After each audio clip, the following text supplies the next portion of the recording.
Students, आज से हम लोग इतिहास स्टार्ट करेंगे। इतिहास में प्राचीन इतिहास उठाया है, तो आज पहला चैप्टर प्राचीन इतिहास का जो हमारी परीक्षाओं की दृष्टि से बहुत ही आवश्यक है, इम्पोर्टेंट है, सिंधु सभ्यता।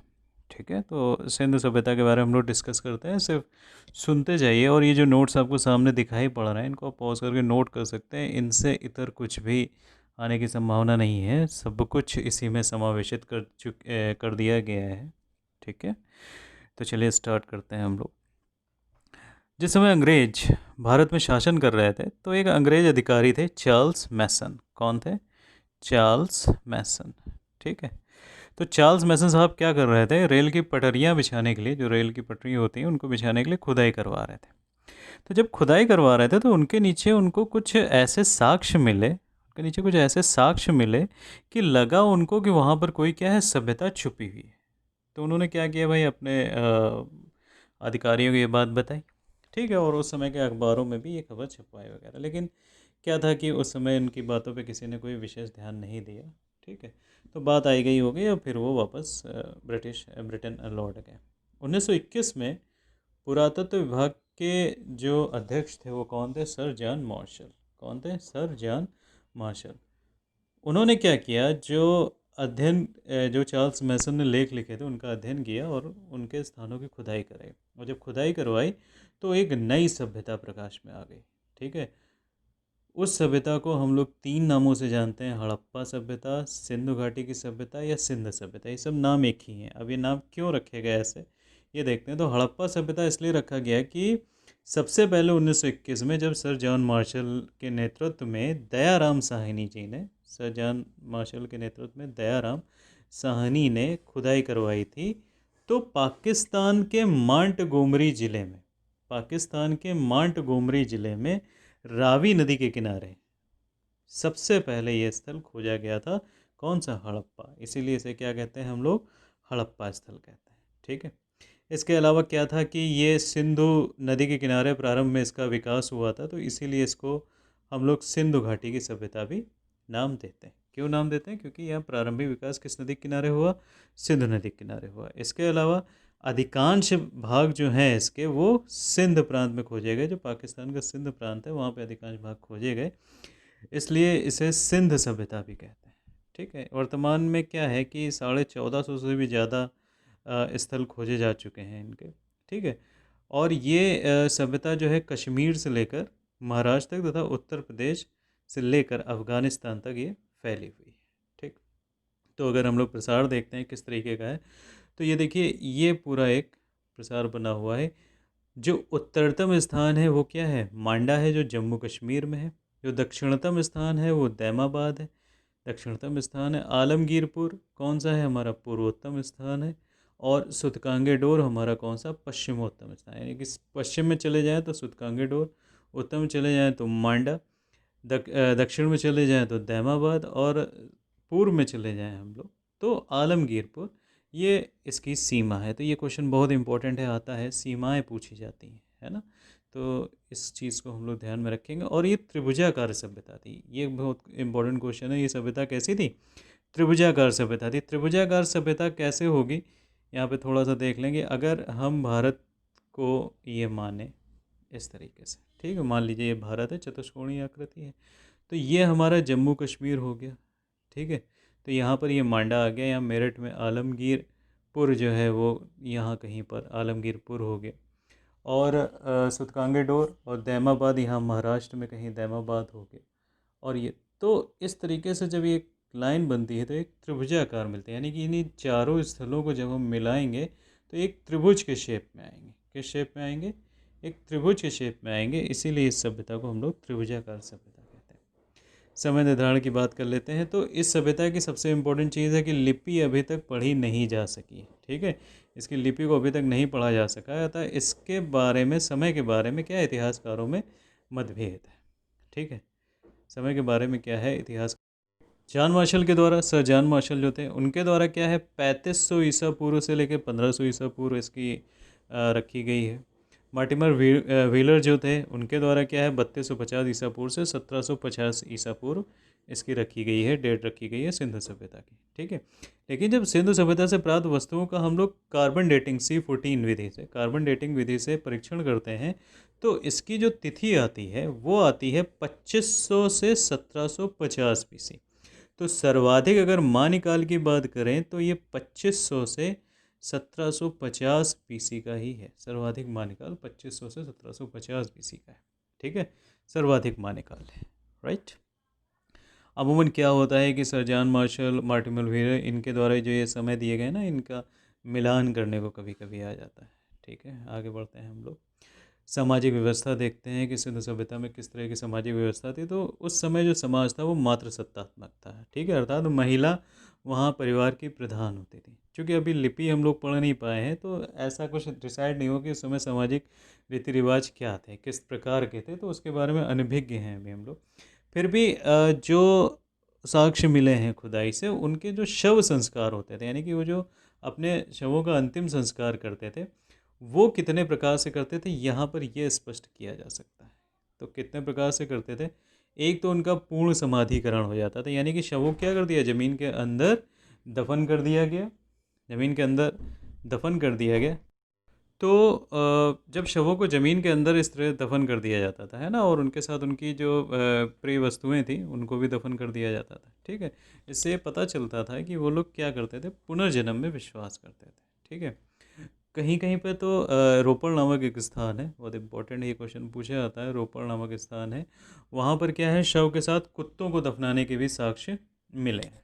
ठीक, तो एक तो समाधिकरण हमारा ये हो गया। दूसरा समाधिकरण हमारा क्या होता था, आंशिक समाधिकरण। इसमें क्या किया जाता था कि शवों को पहले खुला छोड़ देते थे, शवों को खुला छोड़ देते थे, जिससे उनको चील, कौवे और सारे ये सब जानवर खाते रहते थे। बाद में जो अस्थियां बचती थीं उनको ज़मीन के अंदर क्या कर दिया जाता था, दफन कर दिया जाता था। ठीक है, तीसरी व्यवस्था काहे की थी, दाह संस्कार की थी। इसमें आजकल की तरह ही जो है, जैसे आजकल जला दिया जाता है वैसे ही जला दिया जाता था। ठीक है, तो ये सामाजिक व्यवस्था थी। नगर नियोजन के बारे में हम लोग अब बात कर लेते हैं, जिसके बारे में सिंधु सभ्यता काफ़ी फेमस थी। तो ये क्या थी, एक नगरीय सभ्यता थी। सबसे इम्पोर्टेंट क्वेश्चन यहाँ ही से बन जाता है कि सिंधु सभ्यता कैसी सभ्यता थी, तो एक नगरीय सभ्यता थी। इसके नगर क्या होते थे, जैसे ये मान लो नगर है, तो नगर दो दीवारों से घिरे रहते थे, दो प्राचीरों से घिरे रहते थे। ठीक है, इसमें जो पश्चिमी भाग होता था, जैसे ये पश्चिमी भाग है तो ये दुर्ग कहलाता था, और पूर्वी भाग क्या कहलाता था, नगर कहलाता था। पश्चिमी भाग दुर्ग कहलाता था, पूर्वी भाग नगर कहलाता था। इस सभ्यता में अगर हम देखें तो धौलावीरा, याद रखना इम्पोर्टेंट है, धौलावीरा एक ऐसा स्थान था जो तीन तरफ से दीवारों से घिरा हुआ था, जो तीन तरफ से दीवारों से घिरा हुआ था। ठीक है, इसमें मध्य भाग भी था। ठीक, इसमें क्या था, मध्य भाग भी था। राइट। तो हुआ क्या था कि अच्छा, ये गुजरात में खोजा गया एकदम नवीनतम स्थल है, गुजरात में खोजा गया नवीनतम स्थल है, कौन सा, धौलावीरा। ठीक, प्राचीर क्यों बनाई जाती थी, जैसे शत्रुओं से और पशुओं से रक्षा की जा सके, इसलिए प्राचीर यानी दीवारें बना दी जाती थी। इम्पोर्टेंट यहाँ पे चीज़ आती है कि मकान जो बने होते थे वो किससे बने होते थे, पक्की ईंटों से बने होते थे। ठीक है, रेशियो बहुत पूछा जाता है, इनका अनुपात 4:2:1 होता था, 4:2:1 होता था, इनका रेशियो होता था। ठीक है, कालीबंगा में, है ना, कालीबंगा जो स्थान कहाँ पर है, राजस्थान में। कालीबंगा स्थान कहाँ पर है, राजस्थान में। एकमात्र ऐसा स्थल था जो कच्ची मिट्टी का बना हुआ था। किसका बना हुआ था, कच्ची मिट्टी का बना हुआ था। इस सभ्यता में प्रत्येक मकान जो होते थे उसमें लगभग जो कमरे होते थे वो 3 से लेकर 5 तक कमरे होते थे। ठीक है, हर घर में रसोई घर जरूर होता था और शौचालय जरूर होता था। ठीक है, एक शौचालय घर पे जरूर होता था। ठीक है, कुआं जरूर होता था। ठीक, कुआं जरूर होता था। कई कई घर तो ऐसे पाए गए हैं जहाँ पर 2 मंजिला मकान होते थे। ठीक है, 2 मंजिल वाले होते थे, उसमें लगभग 20 से 25 कमरे होते थे। तो ऐसा ही माना गया है कि इस तरह से बनाया गया था कि कमज़ोर वर्ग के लोग जो हैं उनके लिए ये हो जाए। ठीक है, इस समय का जो मकान थे वो किस पद्धति पे आधारित थे, जाल पद्धति पे आधारित थे। कैसी पद्धति थी उसमें, जाल पद्धति पे आधारित थे। और यहाँ के लोग क्या करते थे, स्वच्छता का बहुत ध्यान रखते थे, स्वच्छता के लिए काफ़ी ध्यान रखते थे। और इसके लिए क्या करते थे वो लोग कि जो अपने घर का मेन डोर होता था, ठीक है, वो विशेष उत्सवों पर ही खोला जाता था। ठीक है, जब कोई पार्टी वगैरह होती थी या कोई त्यौहार मनाया जाता था तभी खोला जाता था, वरना वो गली के रास्ते पीछे जो वाला पीछे वाला जो दरवाज़ा होता था उसको यूज़ करते थे और गली का रास्ता अपनाते थे, मेन डोर अपनाते नहीं थे। इससे जो फ्रंट होता था वो काफ़ी साफ बना रहता था।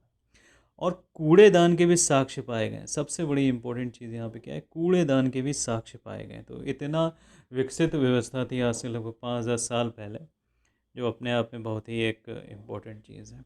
सबसे जिसके लिए जानी जाती है सिंधु सभ्यता, वो है जल निकास प्रणाली। ठीक है, इस समय की नालियाँ इतनी ज़्यादा विकसित थी कि 8वीं सदी में यूरोप में भी नालियाँ उतनी विकसित नहीं हुई थी। क्या किया गया था, व्यवस्थित ढंग से, जैसे ये मकान है और ये सड़क है, तो इन मकान और सड़कों के बीच से ये नालियाँ निकाली गई थी। ठीक है, घर की छोटी छोटी जो नाली होती थी वो आगे कहाँ मिल जाती थी, बड़ी नाली में मिल जाती थी, और रास्ते में एक इस तरीके से गैप बना दिया जाता था वहाँ पे, जिससे कूड़ा सब जो आकर वो यहाँ फंस जाता था, बाकी पानी इस तरफ निकल जाता था। ठीक है, तो इस तरीके से ये बनाई जाती थी। पक्की ईंटों की नालियाँ होती थी। ठीक है, ये नालियाँ कैसी होती थी, पक्की ईंटों की होती थी, जिसमें और इनके बीच बीच में वही अभी जैसे मैंने बताया कि बड़े बड़े गड्ढे बने हुए थे, जिनमें कूड़ा आके क्या हो जाता था, फंस जाता था। विश्व की अन्य सभ्यताओं की अपेक्षा अद्वितीय थी ये नालियाँ। ठीक है, लेकिन इनमें सबसे बड़ी कमी क्या थी, नालियों की सबसे बड़ी कमी क्या थी, कि ये मुंह के पास जो है, जो नालियों को जहाँ मुंह पे होता था वहाँ से रिसती थी। ठीक है, तो होता क्या था कि गंदी नालियों का पानी जो है वो कुएं में आ जाता था। गंदी नाली का पानी कहाँ आ जाता था, कुएं में आ जाता था, उसको प्रदूषित कर देता था। ठीक है, तो ये इसकी एक कमी थी। सड़कों की बात अगर करें तो सड़कें प्रायः कच्ची मिट्टी की बनी होती थी और एक दूसरे को समकोण पर काटती थी। जैसे एक ये सड़क आ रही, एक ये आ रही, एक ये आ रही, तो एक दूसरे को किस पे काटा, समकोण पे काटा। और ये जो पद्धति कहलाती थी क्रॉस विन्यास, क्रॉस विन्यासत पद्धति ये कहलाती थी। ठीक है, इसे ऑक्सफोर्ड सर्कस भी कहा जाता था। इसे क्या कहा जाता था, क्रॉस विन्यासत पद्धति या ऑक्सफोर्ड सर्कस। ऑक्सफोर्ड सर्कस इस पद्धति को कहा जाता था। राइट, तो ये थी हमारी जो सड़कों की व्यवस्था थी। अगर हम लोग आर्थिक व्यवस्था की बात करें, ठीक है, तो सिंधु सभ्यता की जो मुद्रा थी वो किसकी बनी होती थी, सेल घड़ी या स्टेराइट की बनी होती थी। ठीक है, मुद्रा मिट्टी की बनी होती थी। मिट्टी कौन सी होती थी, सेल घड़ी की होती थी या स्टेराइट की होती थी।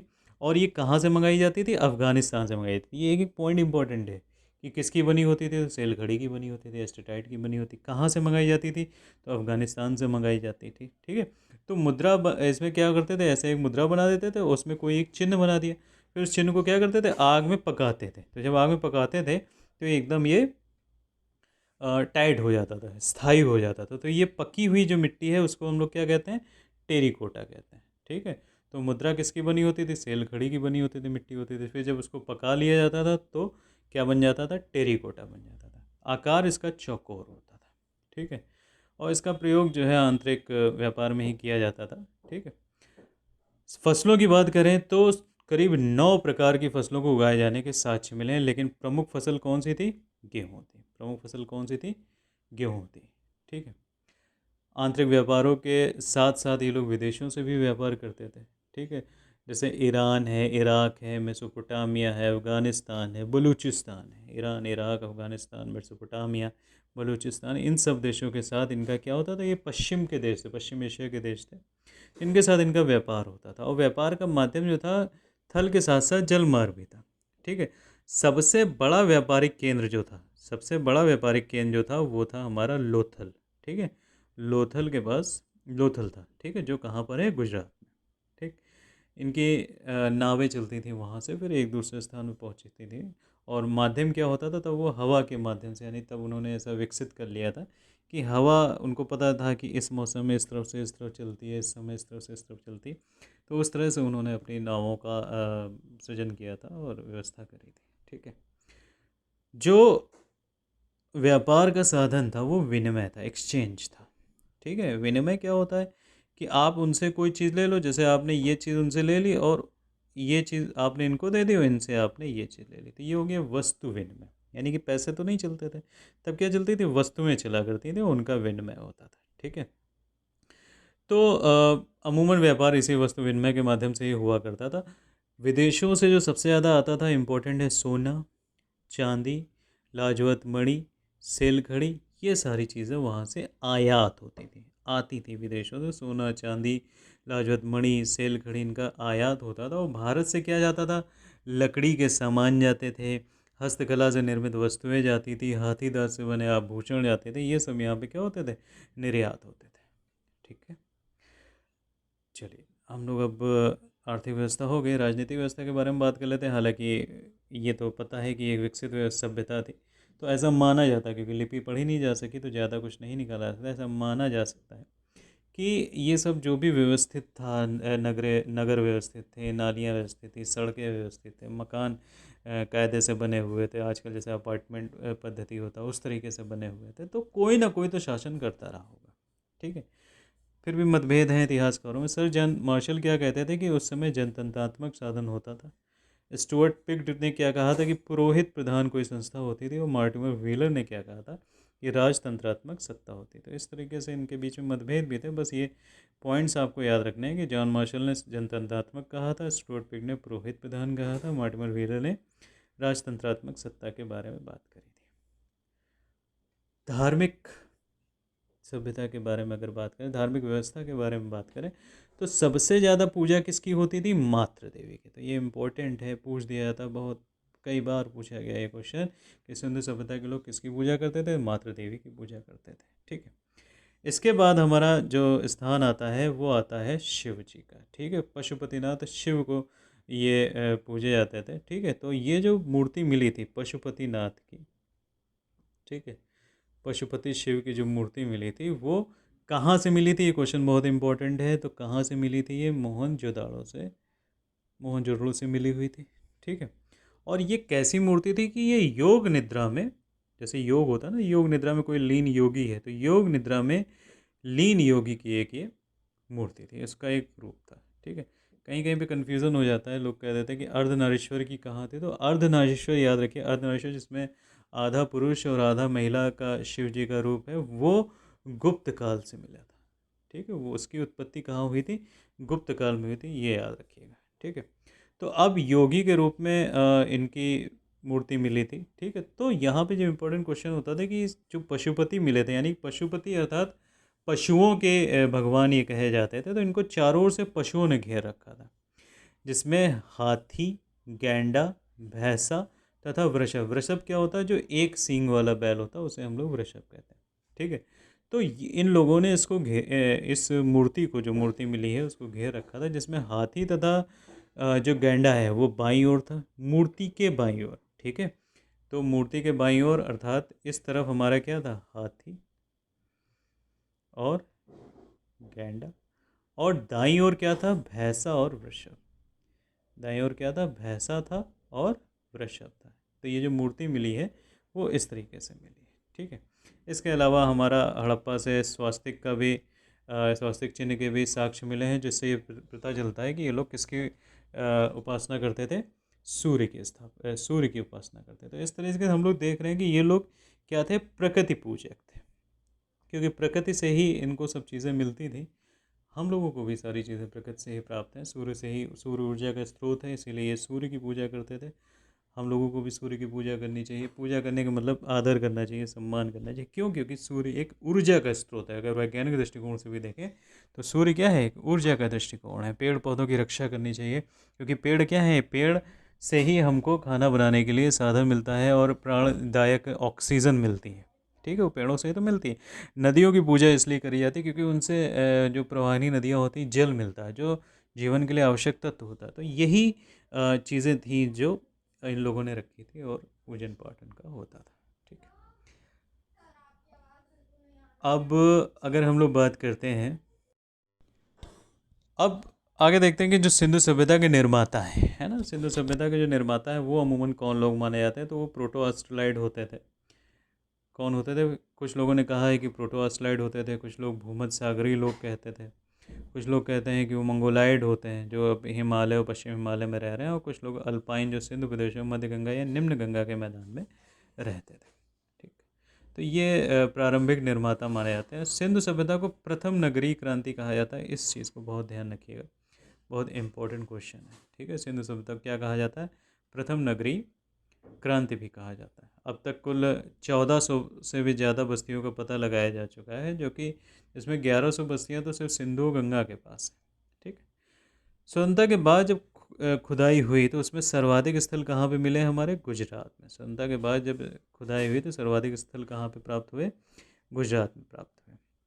तो अब जो थोड़ा सा हायर कंपटीशन एग्ज़ाम्स यानी पीसीएस या आईएएस के लेवल पे अगर हम लोग जाएं तो वहाँ पर अभी तक मैंने जितना बताया वो लगभग छोटे एग्ज़ाम्स में कंप्लीट हो जाता है। अब ये थोड़ा अगर हायर लेवल पे जाएं, थोड़ा डीप में जाएं, तो हड़प्पा कालीन नगर जो है वो 3 तरीके के होते थे। प्राक हड़प्पा स्थल खोजे गए, हड़प्पा कालीन स्थल खोजे गए और हड़प्पोत्तर स्थल खोजे गए। प्राक हड़प्पा स्थल यानी कि हड़प्पा से पहले की सभ्यताएं जहाँ पाई जाती थी, हड़प्पा कालीन जो हड़प्पा में सभ्यताएं पाई जाती थी, और हड़प्पोत्तर जो होती थी वे स्थान जो खोजे गए जहाँ पे हड़प्पा सभ्यता के बाद के चिन्ह मिलते हैं, प्रतीक मिलते हैं। ठीक है। तो प्राक हड़प्पा स्थल में याद रखिएगा आपके पास दो हैं, दक्षिण अफगानिस्तान और पाकिस्तान। इन दो जगहों पर प्राक हड़प्पा स्थल खोजे गए हैं। ठीक है। पाकिस्तान में सबसे ज़्यादा इम्पोर्टेंट कौन है?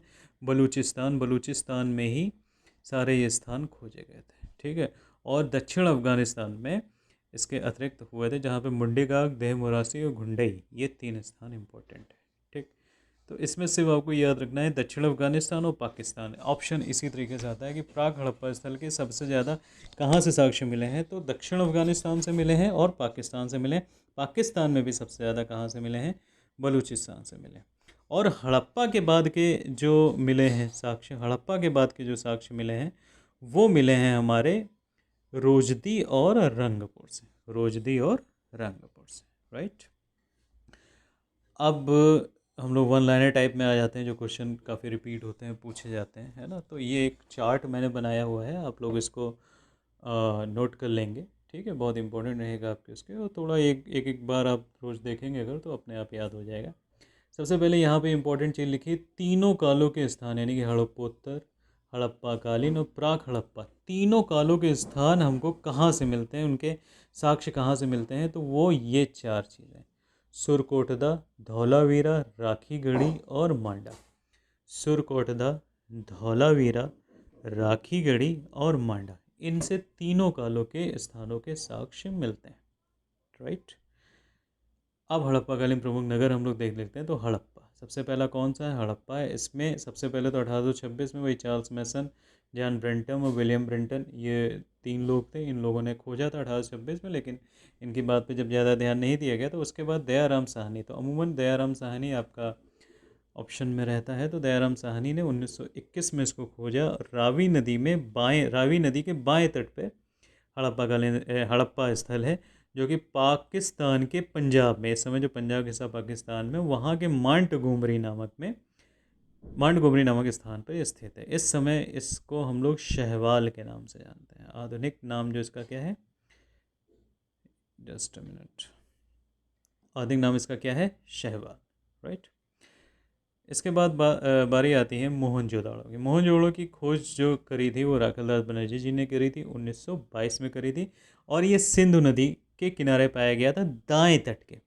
देखिए हमने दायां बायां करके लिखा हुआ, ये इंपॉर्टेंट है यहाँ पर। ठीक है। क्वेश्चन पूछा जाता है कि किस तरफ है, दाएं तट में कि बाएं तट में? तो मोहनजोदड़ो सिंधु नदी के दाएं तट पे 1922 में खोजा गया राखलदास बनर्जी जी के द्वारा, और पाक के सिंध प्रांत के लरकाना ज़िले में, पाक के सिंध प्रांत के लरकाना नामक ज़िले पर ये स्थित है। लरकाना नामक ज़िले पर स्थित है। ठीक है। इसके बाद चनहूदड़ो। ठीक है। चनहूदड़ो को एन जी मजूमदार जी ने खोजा 1931 में। ये सिंधु नदी के बाएं तट पर है। ये सिंधु नदी के बाएं तट पे। तो देखिए इस तरीके से हमने इसको लिख दिया है कि ये दोनों सिंधु नदी का दायां तट, बायां तट। ठीक है। दाएं तरफ मोहनजोदड़ो और बाएं तरफ चनहूदड़ो। ठीक है। 1922 और 1931 में। फिर हमारा लोथल आ जाता है। लोथल बहुत पूछा जाता है किस नदी के किनारे है? तो लोथल किस नदी के किनारे है? भगवा नदी के किनारे है, और ये गुजरात में पाए जाने वाला स्थल है और अहमदाबाद के पास है। कालीबंगा, कालीबंगा हमारा राजस्थान के गंगानगर नामक स्थल में। और ये प्राचीन समय में, जैसे ये भगवा नदी के किनारे लोथल था, प्राचीन समय में जो सरस्वती नदी बहती थी, ठीक है, सरस्वती नदी जो बहती थी, घग्गर नदी और दृष्टद्वती नदी, सरस्वती और दृष्टद्वती नदी के मध्य में थी। ठीक है। सरस्वती का पुराना नाम क्या था? घग्गर था, ये काफ़ी पूछा जाता है। सरस्वती का पुराना नाम क्या था? घग्गर था। ठीक है। दृष्टद्युति का पुराना नाम क्या था? चौतंग था। क्या नाम था? चौतंग था। तो इन्हीं के बीच में ये पाया जाता था, इन्हीं के बीच में ये पाई गई है ना कालीबंगा। कालीबंगा नामक स्थान यहाँ पे खोजा गया। बनवाली कहाँ है? तो बनवाली की खोज R.S. विश साहब ने करी थी 1974 में, और ये सरस्वती नदी के किनारे है, हरियाणा में है। हिसार हरियाणा में ये स्थित है। तो ये अमूमन क्या होता है, मिलान करने के लिए आते हैं क्या, कि यहाँ लोथल लिख दिया, कालीबंगा बनवाली, लोथल कालीबंगा बनवाली लिख दिया, और यहाँ पे इनके स्थान दे दिए कि ये गुजरात दे दिया, ये हरियाणा दे दिया, ये राजस्थान दे दिया। तो अब मिलाना है, तो लोथल कहाँ पर है? गुजरात में है। कालीबंगा कहाँ है? राजस्थान में है। बनवाली कहाँ है? हरियाणा में। इस तरीके से हम इसका मिलान कर लेंगे। इस तरह के लिए क्वेश्चन आते हैं। तो इम्पोर्टेंट क्या है कि जो स्थान है किस नदी के किनारे है, स्थान हमारा जो है किस नदी के किनारे है और किस जगह पर है, किस प्रदेश में है, किस राज्य में है, वो याद रखना जरूरी है। धौलावीरा कच्छ गुजरात में है। ये नदी का इसमें कोई भी उल्लेख नहीं है। सुतकांगे डोर ये हमारा दाश्क नदी के किनारे, बहुत इंपॉर्टेंट है। सुतकांगे डोर दाश्क नदी के किनारे है, और ये दक्षिणी बलूचिस्तान में। कोटदीजी की बात करें तो कोटदीजी कहाँ पर है? सिंधु नदी के बाएं तट पर है। ठीक है। तो एक स्थान और हमको मिल गया बाएं तट पर। अभी एक कौन मिला था? चनहूदड़ो मिला था, और ये सिंधु नदी हो गया। रोपड़, रोपड़ कहाँ है? पंजाब में है, और ये सतलज के बाएं तट पर है। सतलज के बाएं तट पर है। राखीगढ़ी कहाँ पर है? राखीगढ़ी हरियाणा में है, और घग्गर नदी के किनारे है। रंगपुर कहाँ है? भागर नदी के किनारे है, और अहमदाबाद गुजरात में है। सुरकोटदा हमारा कच्छ गुजरात में है, और JP जोशी जी के द्वारा 1964 में एक खोजा गया था। आलमगीरपुर ये हिंडन नदी के तट पर है। किस नदी के तट पर है? हिंडन नदी के तट पर है, और स्थान है इसका मेरठ। और अखनूर में हमारा मांडा है, जम्मू कश्मीर में, चिनाब के दाएं तट पर। चिनाब के दाएं तट पर ये क्या है? स्थित है। ठीक। तो ये हो गई स्थान, उनकी स्थिति और नदियाँ। राइट। अब हम लोग बात करते हैं जो स्थलों से हमको साक्ष्य मिले हैं। स्थलों से क्या मिले हमको? जो साक्ष्य मिले उनके बारे में बात कर लेते हैं। हड़प्पा से देखिए हमको क्या क्या मिला। अन्नागार मिला है, श्रमिक आवास मिला है, अनाज कूटने के वृत्ताकार चबूतरे मिले हैं, कब्रिस्तान मिला है, और अन्य समाधि स्थल मिले हैं। ठीक है। हड़प्पा क्या है? इसका क्षेत्रफल जो है, हड़प्पा का क्षेत्रफल 150 हेक्टेयर है, और दुर्ग टीला AB के नाम से ये जाना जाता है। अगर क्षेत्रफल के बारे में बात किया जाए तो हड़प्पा और मोहनजोड़ो में, मोहनजोड़ो का क्षेत्रफल 250 हेक्टेयर है, यानी कि ये हड़प्पा से बड़ा क्षेत्र आ जाता है। ठीक है। मोहनजोड़ो को हम लोग प्रेतों का टीला भी कहते हैं। प्रेतों का टीला, मोहनजोड़ो को हम लोग प्रेतों का टीला भी कहते हैं। ठीक है। और इसका जो क्षेत्रफल है वो क्या है, आपको बता चुके हैं कि 250 हेक्टेयर है, यानी कि हड़प्पा से बड़ा है। और इसको सिंधु का बाग भी कहा जाता है। इसको सिंधु का बाग भी कहा जाता है। ठीक है। यहाँ से हमको विशाल स्नानागार, अन्नागार मिला है। याद रखिए जो अन्नागार है वो सबसे बड़ा हम लोगों का स्थल है जो प्राप्त हुआ है। इसके अलावा पुरोहित आवास है, कांसे की नर्तकी की मूर्ति है, कब्रिस्तान का उल्लेख नहीं, फिर भी 21 मानव कंकाल मिले हैं। ठीक है। एक इतिहासकार थे पिगट। ठीक है। पिगट साहब ने क्या कहा था? पिगट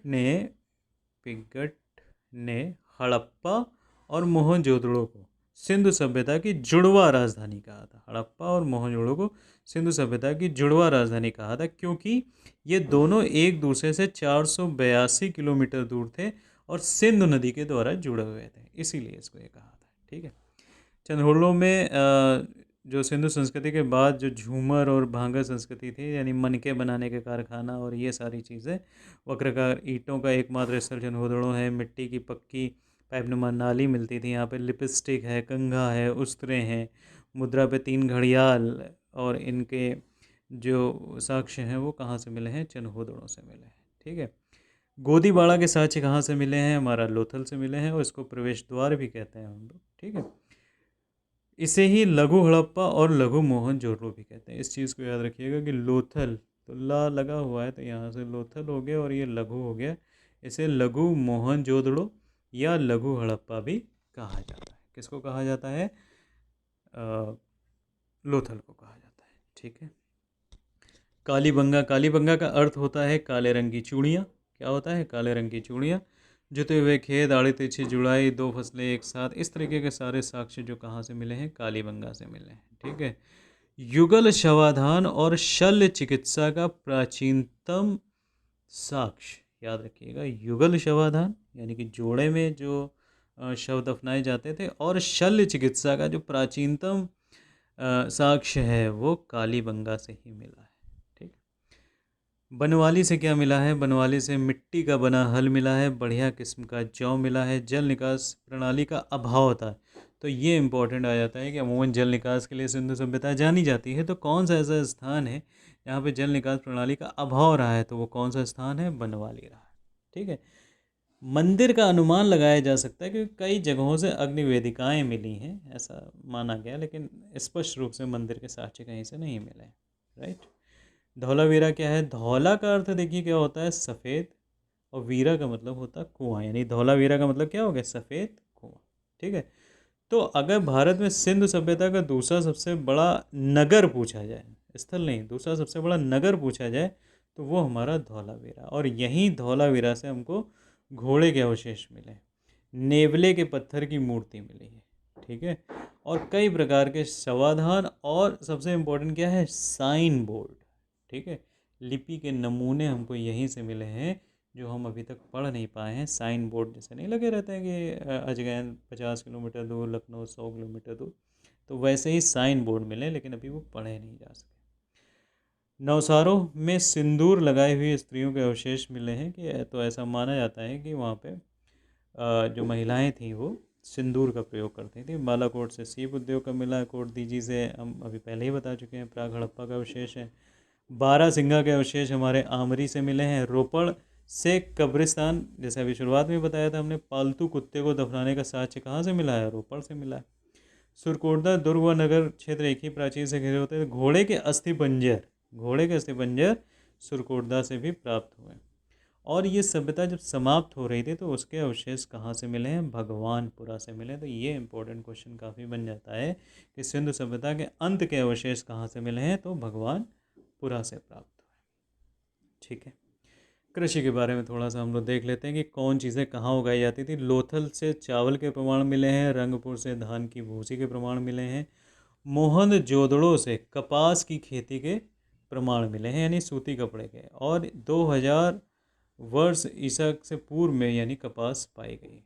तो कहाँ पाई गई? मेहरगढ़ में। यानी मोहनजोदड़ो से तो साक्ष्य मिले हैं, लेकिन एक क्वेश्चन आता है कृषि के प्राचीनतम साक्ष्य। कृषि के प्राचीनतम साक्ष्य तो वो कहाँ से मिले हैं? मेहरगढ़ से मिले हैं। और कपास उगाने के साक्ष्य भी मेहरगढ़ से हमको प्राप्त हुए। राइट। छोटी ज्वार तथा रागी रोजदी से, स्वराज से बाजरा, ज्वार और सारगम इनके मिले। तो अगर हम मूल फसल की बात करें, तो अगर सैंधव सभ्यता की मूल फसल की बात करें तो कपास थी। मूल फसल कौन सी थी? कपास थी। तो यूनानी इसी क्षेत्र को सिंध, इसकी ये जब प्राप्त होने लगा तो इसी क्षेत्र को सिंडन कहने लगे। क्या कहने लगे? सिंडन कहने लगे, क्योंकि यहाँ पे कपास काफ़ी अधिक मात्रा में पाई जाती थी। पशुपालन के साक्ष्य देख लें तो सबसे प्रिय इनको कौन था? कुबड़ वाला सांड था। जो कुबड़ वाला सांड था वो सबसे अधिक प्रिय था। घोड़े का अस्तित्व नकारा नहीं गया है, लेकिन घोड़े का अस्तित्व जो है, लेकिन प्योर साक्ष्य नहीं मिले हैं। अस्तित्व नहीं नकारा गया, हड्डियाँ मिली हैं, लेकिन प्योर साक्ष्य नहीं मिले। ऊँट की हड्डी मिली है, लेकिन उसका चित्र नहीं मिला है। गाय का अंकन मृण मूर्तियों पर है, यानी कि जो मिट्टी की मूर्तियाँ बनाई गई उन पर गाय का अंकन तो है, लेकिन जो मिट्टी के बर्तन थे उन पे नहीं, अर्थात तो वर्णन मिला है। लेकिन अगर हम पूरी तरीके से कहें गाय के बारे में स्पष्ट रूप से कुछ लिखा तो ऐसा कुछ नहीं।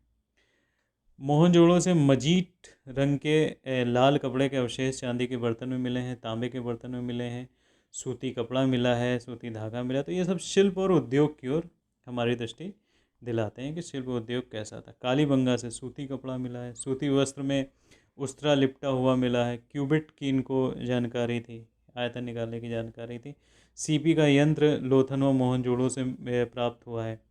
तांबा, ये बहुत इंपॉर्टेंट है, क्वेश्चन बहुत पूछा गया, रिपीट हुआ। तांबा कहाँ से मिलता था? तो तांबा खेतड़ी की खानों से मिलता था। तांबा कहाँ से मिलता था? खेतड़ी की खानों से मिलता था, और बलूचिस्तान से आयातित होता था। बलूचिस्तान से आयातित होता था, और कहाँ मिलता था? खेतड़ी की खानों से मिला जाता था। तो अगर हम टिन की बात करें, किसकी बात करें? टिन की बात करें, तो टिन जो है हमारा अफ़गानिस्तान से मंगाया जाता था। ठीक, टिन हमारा कहाँ से मंगाया जाता था? अफ़गानिस्तान से मंगाया जाता था। और कांस्य सभ्यता कहते हैं इसको, तो कांसे का भी निर्माण हुआ था। और कांसा किससे बनता था? तांबा। और तांबे में अगर हम टिन को मिला दें तो हमको क्या मिल जाता है? कांसा। ठीक है, कांसे का भी इसमें हो चुका था आविष्कार, इसीलिए इसको कांस्य सभ्यता कहते थे। ठीक है, मनके बनाने के लिए जो गोमेद होता था वो कहाँ से मंगाया जाता था? वो गुजरात से मंगाया जाता था। लाजवर्त मणि और चांदी, ये बहुत इंपॉर्टेंट पॉइंट है। लाजवर्त मणि और चांदी ये कहाँ से होती थी? अफगानिस्तान से मंगाई जाती थी। ठीक है, सिंध और मेसोपोटामिया के मध्य इनका काफ़ी अच्छा व्यापार चला करता था। मोहनजोड़ो से हरताव रंग का क्लोराइड प्रस्तर मिलता था। ठीक है, तो क्लोराइड प्रस्तर का आयात वहाँ से किया जाता था। ठीक, इम्पोर्टेंट पॉइंट यहाँ पर क्या है कि ढिलमुन को सूर्योदय का क्षेत्र कहा जाता था। ठीक है, साफ सुथरे नगरों का स्थान कहा जाता था, हाथियों का देश कहा जाता था। ये सब किसको कहा जाता था? ढिलमुन को। ठीक है, तो इस चीज़ को याद रखिएगा। ढिलमुन को सूर्योदय का क्षेत्र, साफ सुथरे नगरों का क्षेत्र और हाथियों का देश कहा गया। ठीक है, जो ममीज़ होती थी, है ना, तो मिट्टी की बनी ममी का मॉडल कहाँ से मिला है? लोथल से प्राप्त हुआ है।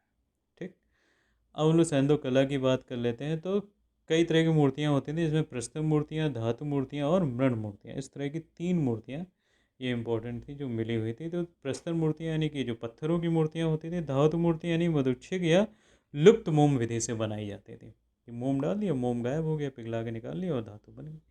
तो ये क्या हो गया है? मधुच्छेद या लुप्त मोम विधि से धातु मूर्ति बनाई गई थी। इसके क्या हैं आपके एग्जाम्पल? कालीबंगा से वृषभ मूर्ति मिली है तांबे की। दोथल से तांबे की कुत्ते की मूर्ति मिली है। दैमाबाद से कांसे का रथ मिला। तो ये सब किसका है? धातु मूर्तियों का एग्जाम्पल है।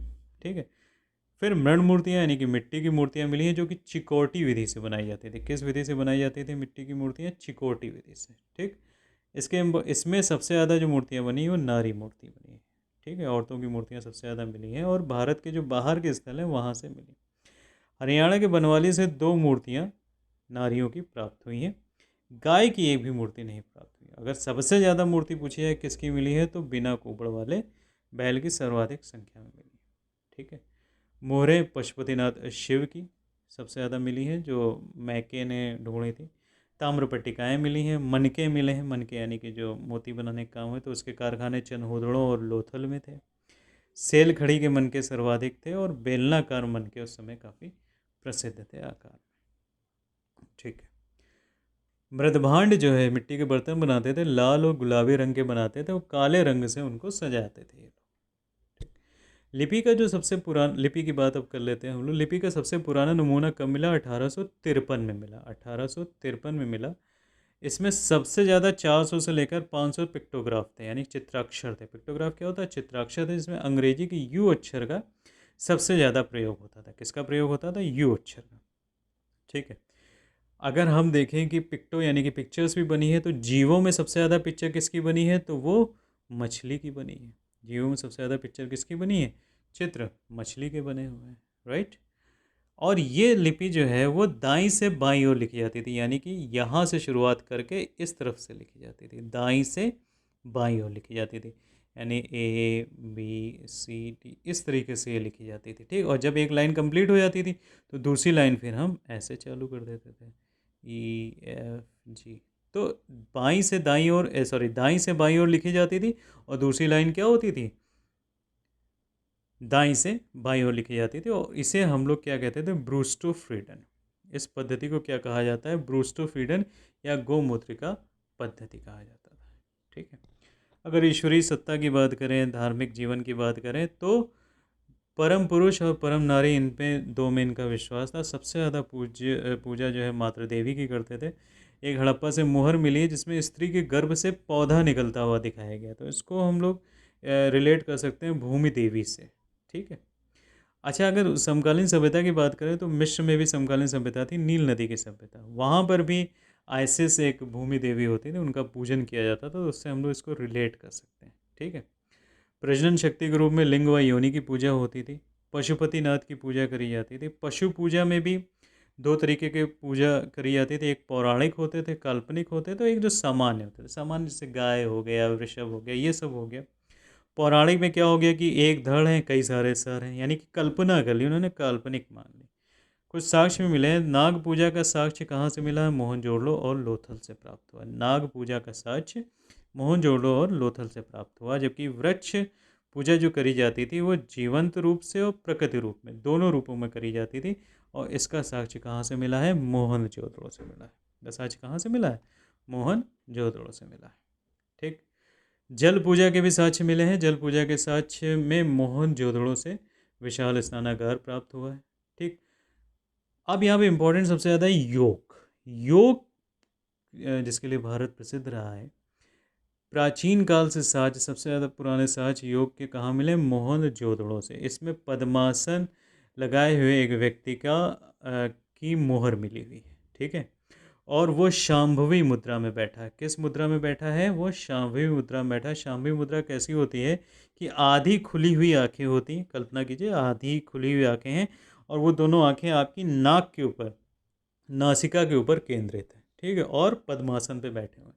तो इस तरह की योग मुद्रा की एक मूर्ति मिली हुई है, प्राप्त हुई है। कहाँ से प्राप्त हुई है? मोहनजोदड़ो से प्राप्त हुई है। ठीक है। तो ये इंपॉर्टेंट है थोड़ा सा। मंदिर के साक्ष्य नहीं है, लेकिन मूर्ति पूजा प्रचलित थी, क्योंकि आप लोग देख ही रहे हैं पशुपतिनाथ की और मूर्ति मातृ देवी की, इन सब की हुई थी। सूर्य पूजा भी होती थी, अग्नि पूजा भी होती थी। ताबीज कई जगह से मिले हैं, तो इससे लगता था कि भूत प्रेत में भी इन लोगों का विश्वास रहा है। ठीक है। अब हड़प्पा सभ्यता का पतन कैसे हुआ ये देख लेते हैं। तो कई सारे वो हैं, है ना। कुछ लोग कहते हैं बाढ़ों से हुआ, कुछ लोग कहते हैं आर्यों का आक्रमण हुआ, जलवायु परिवर्तन भी कहीं कहीं साक्ष्य मिलते हैं, भूतात्विक परिवर्तन भी मिलते हैं, विदेशी व्यापार में गतिरोध लगना, प्रशासनिक शिथिलता, महामारी, साधनों का अतिशय उपभोग, ये सारी चीज़ें मिलती हैं।